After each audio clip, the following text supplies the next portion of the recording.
როგორც წესი, პირველი menstruatsiya იწყება 9-დან 16 წლამდე. ყველაზე ხშირად 11-14 წლის ასაკში. რაც უფრო ადრე იწყება menstruatsiya, მით უფრო ადრე ხდება menstruალური ციკლის რეგულაცია.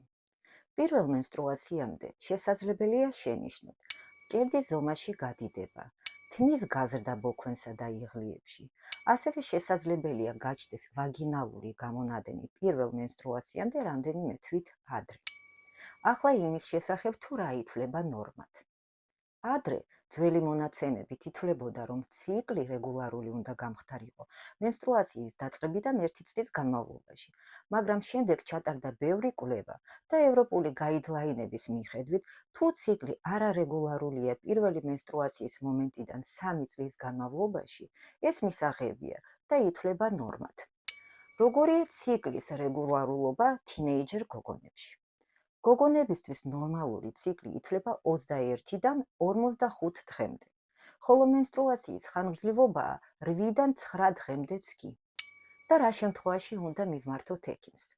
თუ menstruatsiya დაიწყო 9 წლამდე, ან არ დაიწყო 16 წლის შემდეგ, თუ გაქვთ ძალიან ჭარბი და ხანგრძლივი სისხლიანი გამონადენი, თუ menstruatsiებს შორის დაგეწყოთ ძლიერი ტკივილი საკურცხელის პროექციაში და თუ ტკივილი menstruatsiyis დროს ძალიან ძლიერია და ხელს უშლის ყოველდღიური ცხოვრების რუტინას.